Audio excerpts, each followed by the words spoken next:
Magandang araw po muli mga minamahal nating mga kaibigan, mga kapatid, mga subscribers, viewers po ng ating Solid Rock Ministry Lesson Review. Tayo po ngayon ay nasa ikalimang topic na ng quarter na ito, nagniningning tulad sa ilaw sa gabi. At bago po tayo magpatuloy, atin po munang babanggitin ang mga pangalan ng mga nag-comment na ito. Uunahin po natin si Alan Perez. Bagamat hindi po natin nakita ang kanyang pangalan sa comment, pero hindi po namin kayo makakalimutang i-mention. Ang pamilya po ni Brother Alan Perez ng Atimonan, Quezon.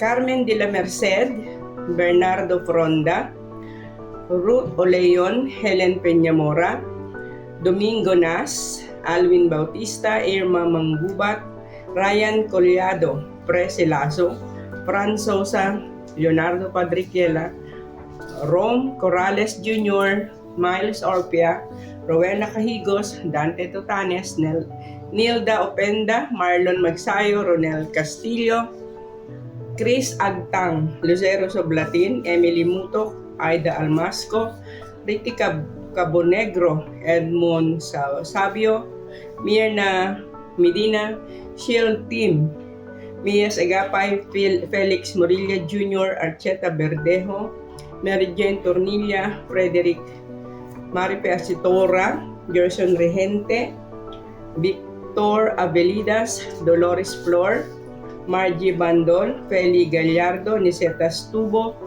Florinda Custudio, Jocelyn Feliciano, Barbara Gosom, Emilio de la Cruz Jr., Christian Marti, Venus Panaglima, Lea Santos, Giancarlo Olivia, Nena Caperal, and Ezequias Bobiles.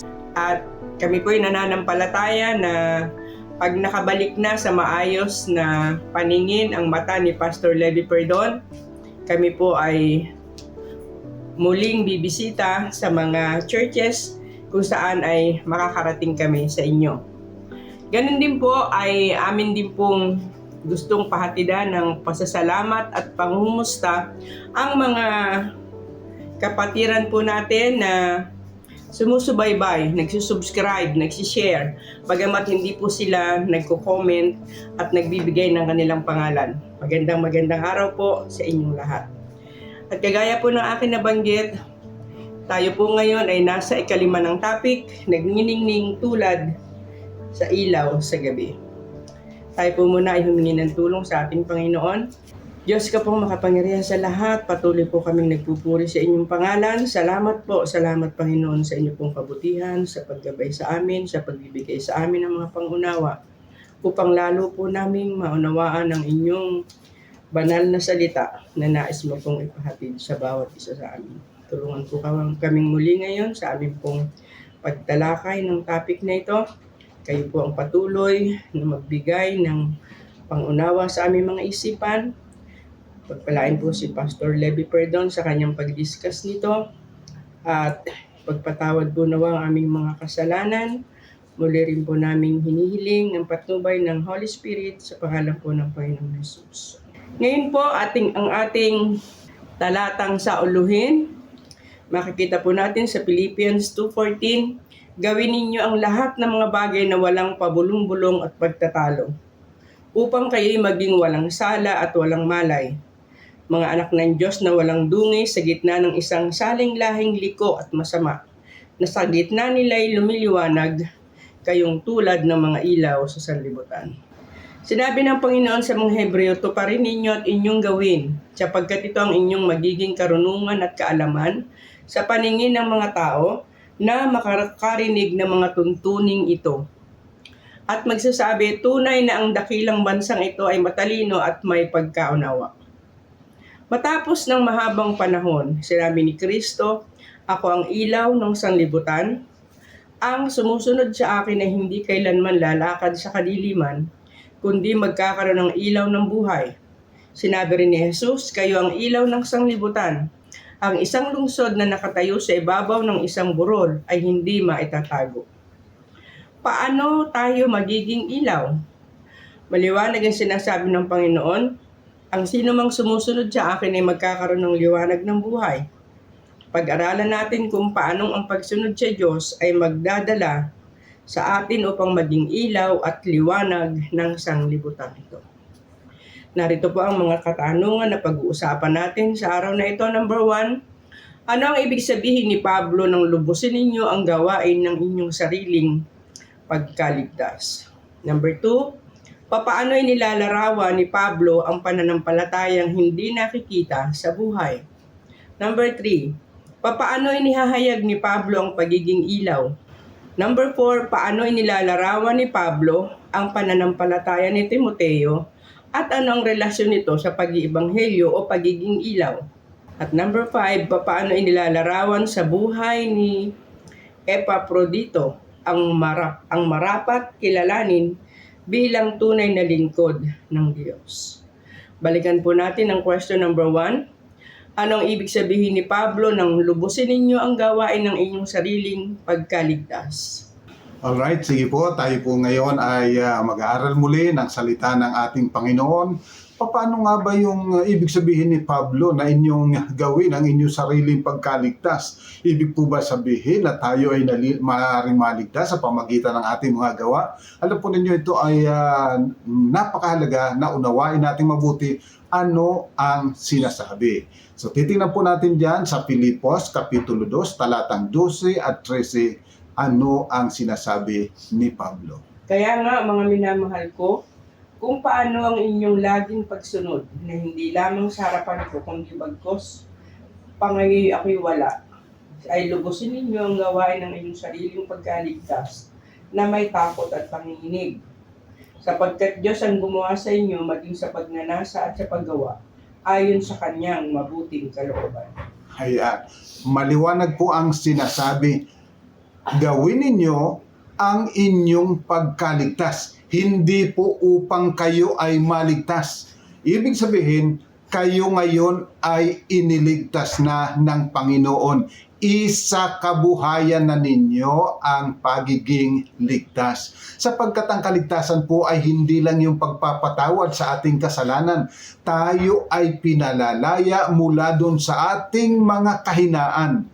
At kagaya ng isang sanggol o isang bata, nag-uumpisa tayo na hindi nakalalakad ng matuwid. Kaya ang wika riyan ay inyong gawin na may panginginig. Sapagkat talagang ganyan po, hindi tayo sanay sa buhay ng isang anak ng Diyos. Datapwat ngayon tayo ay mga anak na ng Diyos, kaya marapat tayo'y lumakad ayon sa pagkatawag sa atin, ayon sa pagkaligtas sa atin ng ating Panginoon. So maliwanag po siya sabi, ang inyong pagkaligtas. Hindi upang kayo ay maligtas, sapagkat tayo ay iniligtas na. Kaya kapag binasa po ninyo sa Efeso 2:8-10, ay ganito na po ang ating makikita. Pagkat sa biyaya kayo'y nangaligtas sa pamamagitan ng pananampalataya, at ito'y hindi sa inyong sarili, ito'y kaloob ng Diyos. Hindi sa pamamagitan ng mga gawa upang sino man ay huwag magmapuri, sapagkat tayo'y kanyang gawa na nilalang kay Kristo Jesus para sa mabubuting gawa na mga inihanda ng Diyos ng una upang siya nating lakaran. Ayan, tayo po ay mayroong mga mabubuting gawa na marapat lakaran. Iyon ang dapat nating lakaran. Yan ay inilikha na ng Diyos nung una pa. Ganito talaga ang dapat nating pamumuhay. Ito talaga ang dapat nating lakaran. Datapwat tayo po ay naging alipin ng kasalanan na anupat hindi natin nagagawa. Datapwat ngayon ang wika, kayo ngayon ay nangaligtas na sa pamamagitan ng biyaya na tinanggap ninyo sa pamamagitan ng pananampalataya. Kaya kapag kayo nyo pong binasa at pinag-aralan hanggang sa 1 Kapitulo 3, talatang 1 at 2, ang wika riyan, tayo ngayon ay mga anak na ng Diyos. Hindi pa nahayag kung magiging ano tayo, datapwat tayo ngayon ay mga anak na ng Diyos. So ibig sabihin, kung dati-rati ang sinasabi tayo ay mga anak ng kaaway, anak ng kadiliman, anak ng dyablo, ngayon ang wika, kayo ngayon ay mga anak na ng Diyos. Kaya marapat natin itong lakaran na may pagsusumikap sapagkat tayo ngayon ay mga anak na ng Diyos. So maliwanag po siya sabi, no? Dapat na, gusto kong ulitin ito sapagkat dapat na ating maunawa ang mabuti, lumakad kayo sa inyong pagkaligtas. Hindi upang iligtas, sapagkat tayo ay iniligtas na, tayo ngayon ay mga tinatawag na ipinanganak ng panibago. At katulad po ng isang bata, nag-uumpisa tayo sa hindi talaga steady ang ating paglakad. Dapat natin itong lakaran hanggang sa tayo ay malubos in full maturity. Okay, at ngayon naman po sa question number 2, papaano inilalarawan ni Pablo ang pananampalatayang hindi nakikita sa buhay? Ayan, tingnan po natin sa talatang 15 at 16, ano po ang sinasabi? Upang kayo'y maging walang sala at walang malay, mga anak ng Diyos na walang dungis sa gitna ng isang lahing liko at masama, na sa gitna nila'y lumiliwanag kayong tulad sa mga ilaw sa sanglibutan, na nagpapahayag ng salita ng kabuhayan upang may ipagkapuri ako sa kaarawan ni Kristo, na hindi ako tumakbo ng walang kabuluhan ni nagpagalman ng walang kabuluhan. Ayan, kapag ka hindi po tayo lumakad ayon sa ating pagkaligtas, ang wika po riyan yung ating pananampalataya walang kabuluhan. Katulad rin po ito ng sinasabi ni Santiago, ang wika niya, kayo ba'y nananampalataya na may iisang Diyos? Mabuti ang inyong ginagawa. Subalit alam nyo ba sabi ni Santiago, na maging ang mga demonyo man ay nananampalataya rin, nanginginig pa. Subalit yung pananampalataya raw na hindi makita sa gawa, walang kwenta, walang kabuluhan, walang pakinabang. So, napakalaga nito mga minamahal mga kapatid. Dapat maunawaan natin na ang tunay na pananampalataya ay nag-a-apply sa pang-araw-araw na kabuhayan. Kapag ka hindi natin natutunang lumakad ayon sa salita ng Diyos, ayon sa kanyang mga palatuntunan, ang wika ng Panginoon, marami sa araw na yon magsasabi sa akin, Panginoon, Panginoon, datapot sasabihin ko sa kanila, hindi ko kayo kilala kailanman. Sapagkat ang sinuman na ipinanganak ng Diyos ay namumuhay na kagaya ng anak ng Diyos. Sa gayon tayo ay nagiging ilaw sa sanglibutang itong napakadilim. Hindi tayo nakikiayon kung ano ang ginagawa ng sanlibutan, kung ano ang patakaran ng sanlibutan, ganun din tayo. Kung ang sanglibutan kapag ka iyong inapi ay gaganti, at ganun tayo, wala tayong ipinag-iba sa sanlibutan. Hindi tayo maaring tawaging mga anak ng Diyos. At hindi kailanman tayo magiging ilaw sa kadiliman. Okay, sa atin naman pong pangatlong katanungan, paano inihahayag ni Pablo ang pagiging ilaw? Tingnan po natin sa Roma 12:1 at 2. Kaya nga mga kapatid, ipinamamani ko sa inyo alang-alang sa mga kahabagan ng Diyos na inyong hinarap ang inyong mga katawan na isang haing buhay, banal, nakaaya-aya sa Diyos na siya ninyong katampatang pagsamba. At huwag kayong magsiayon sa sanlibutan ito, kundi mag-iba kayo sa pamamagitan ng pagbabago ng inyong pag-iisip upang mapatunayan ninyo kung alin ang mabuti at kaaya-aya at lubos na kalooban ng Diyos. Yan. So sinasabi po, kinakailangang magbago tayo ng isipan. Kinakailangang ihain natin ang ating mga buhay na handog na buhay, malinis, walang kapintasan. Ito ang itinuturo ng banal na kasulatan. Kaya hindi maaaring sasabihin na sumampalataya ka lang at ikaw ay maliligtas. Sapagkat ang pananampalataya po na tunay na pananampalataya, hindi kagaya ng pananampalataya ng mga demonyo. Yung mga demonyo nananampalataya, nanginginig pa, subalit hindi sumusunod, hindi makikita sa gawa. Tingnan pa natin sa talatang 17 ng Pilipos 2. Oo, kahit ako'y maging hain sa paghahandog at paglilingkod ng inyong pananampalataya, ako'y nakikipagkatuwa at nakikigalak sa inyong lahat. Ayan. So, sabi po ni Pablo, nahanda siyang mahain yung kanyang sariling buhay alang-alang sa ebanghelyo ng ating Panginoon. Yun po ang kinakailangan natin. Handa tayo hanggang kamatayan. Hindi tayo gaganti ng mga kagaya ng ginagawa ng iba. Naalala ko tuloy, mga minamahal mga kapatid, nung minsan ako ay nasa isang iglesia na kung saan panahon ng eleksyon. Datapot yung elder, ayaw niya ng eleksyon. So, sabi niya, ang sabi ka ng mga kapatid, status quo. So, sabi ko, okay, di ating aalamin ngayon. So, sabi ko, mga kapatid, kayo ba ay sang-ayon na status quo? Ay lumapit sa akin at galit at ayaw na niya na hingin ko pa yung pagtaas ng kamay ng mga kapatid. Alam niyo mga minamahal na mga kapatid, ako'y naghihintay na gusto ko sanang ako'y sampalin. Kasi nakita ko namumula siya at talagang galit na galit. Inihintay ko na ako'y sampalin. Sapagkat alam ko, dun ako mananaig. Datapot ang malungkot, mayroong nagsumbong sa Pangulo na naandun lang sa kabilang iglesia, pinuntahan ng Pangulo at pagkatapos ay kung ano-ano ang sinabi. Alam po ninyo, lalo namang nabigyan ng mga dahilan para siya'y magmatigas. Datapwat kung naging handa sana na gawin at tanggapin kung anuman ang mga salitang masasakit na sasabihin at kung umaksyon pa ng pananakit, tiyak akong panalo na. So, yun ang kinakailangan sa atin bilang mga Kristiyano. Kinakailangan tayo ay maging handa, maging laan na maalay ang ating sariling buhay alang-alang sa katuwiran. Okay po, ngayon naman sa ating pang-apat na tanong, paano inilalarawan ni Pablo ang pananampalataya ni Timoteo at ano ang relasyon nito sa pag-iibanghelyo o pagiging ilang?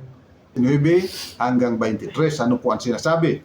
Na dapat inaasahan ko sa Panginoong Hesus na suguin madali sa inyo si Timoteo upang ako naman ay mapanatag pagkaalam ko ng inyong kalagayan, sapagkat walang taong katulad ko ang pag-iisip na magmamalasakit sa totoo sa inyong kalagayan. Sapagkat pinagsisikapan nilang lahat ang sa kanilang sarili, hindi ang mga bagay ni Jesucristo.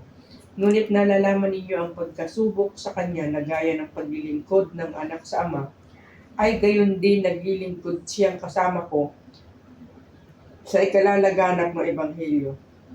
Siya nga ang aking inaasahang suguin madali pagkakita ko kung ano ang mangyayari sa akin. Yan. So ito po si Timoteo, ang wika ni Pablo ay kagaya ko, subok. Alam po ninyo, si Pablo ay dumaan ng napakaraming mga pag-uusig. At ito si Timoteo, ang wika niya, katulad sa akin.